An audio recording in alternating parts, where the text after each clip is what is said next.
Hey guys, it's Blake with Dominion Strength Training and continuing the discussion on what makes for a quality weightlifting belt. And today I'm going to be talking about hardware. And the first thing I'm going to talk about is the rivets. The rivets that you see on this belt are really common. You'll see a lot of these for some of the more inexpensive belts on Amazon. And I call these little button rivets. And what they are is a kind of pop rivet, which if you don't know what that is, it's easy to look up and see how those are installed. But they put this decorative cap on both sides, and you can see there's one of these on here I was able to destroy pretty thoroughly. But you can actually take a screwdriver, and this will happen if you just bump up against something. I didn't practice this, so if it doesn't work, I'm sorry.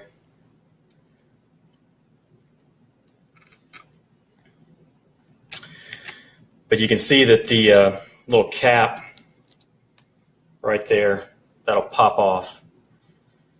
And if you look at some of the negative reviews on Amazon, for instance, you'll see these belts where they've been shipped to people and these have come off just from shipping. So this is a decorative rivet. It's not really something that belongs on a weightlifting belt. So if you can, try to avoid this inexpensive type of rivet.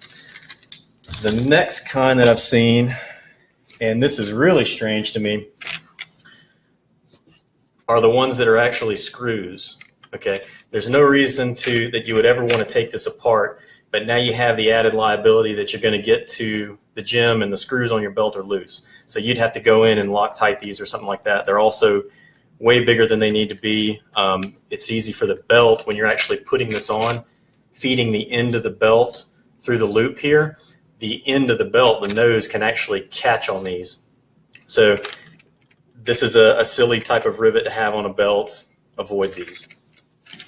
The kind that you want is some form of permanently installed driven rivet. That's what we have on the Dominion Strength Training belt. Basically, you've got a solid piece of metal. It looks like a washer with a shank welded onto it. So you've got a piece that would be sticking up through like this. You've then got a washer that goes down on top of that. And then either a pneumatic hammer or a press will deform that shank down onto the washer. So this becomes a very strong and very permanent rivet. You'd have to take a chisel or a drill and knock this head off before you could get this back apart. So some type of permanent driven rivet, and I'll put this up closer to the camera so you can see what that looks like.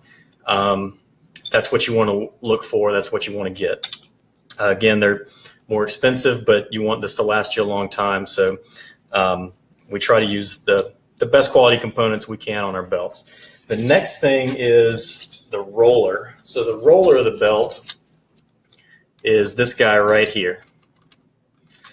And you're going to be kind of dependent on the seller to tell you what kind of roller they have, but you want a seamless roller. So seamless means that as you look around this, there's no seam where this has been welded and then ground back smooth. And the reason a lot of people don't have seamless rollers is because it's a little bit harder to use a seamless roller in manufacturing. To get a seamless roller on here, so this is an extruded piece of steel that's then cut to length. This obviously starts out as just a straight rod. So to be able to assemble this, you have to slide this roller onto the rod, hold it in exactly the right place, and then bend the rod around the roller. Okay, that in manufacturing, that's a little bit harder to do than to form the rod first, then take a piece of metal and wrap it around and weld it. Okay, that's a cheaper way to do it, but it's not really what you want. The reason is when you form this around the rod, first of all, you can never get it perfectly round, so it's going to be a little bit oblong or a little bit egg-shaped. And then it's also difficult after it's been formed to completely weld and grind it smooth.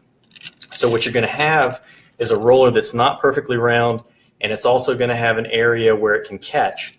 And what's going to happen when you go and try to put this belt on and off, it's not going to roll smoothly. So it's going to catch and drag on the belt, and you're going to hate it every time you go to take it on and off. So bottom line, seamless roller is what you want to get. The last thing I'll say on the hardware is that you want to get stainless steel hardware. And again, I know this is not something that you can test, when you're looking at a listing online, so you're kind of dependent on whoever's selling the belt to tell you that you have stainless hardware. But if you are in a position where you can check, this is a plated carbon steel. It is not stainless. And carbon steel is magnetic. You can see that this magnet sticks on all these different components. Carbon steel is magnetic.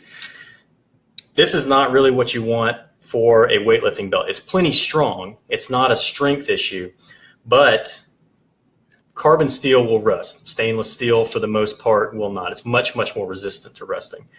And, this is plated to not rust, but the problem is that's only good as long as you don't scratch through the plating. And this is a weightlifting belt. How long is it going to take you to scratch through the plating? Not very long. So carbon steel is not what you want. It is going to be strong enough, so it's more of an aesthetic thing than anything else.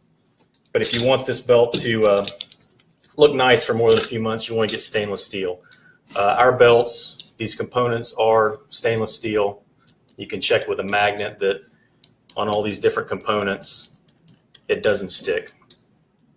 And so that's basically it. Short and sweet. Look for good hardware on your belts. You want to get good rivets. You want to get seamless rollers, and you want to get stainless steel hardware. And that's it for today. See you next time.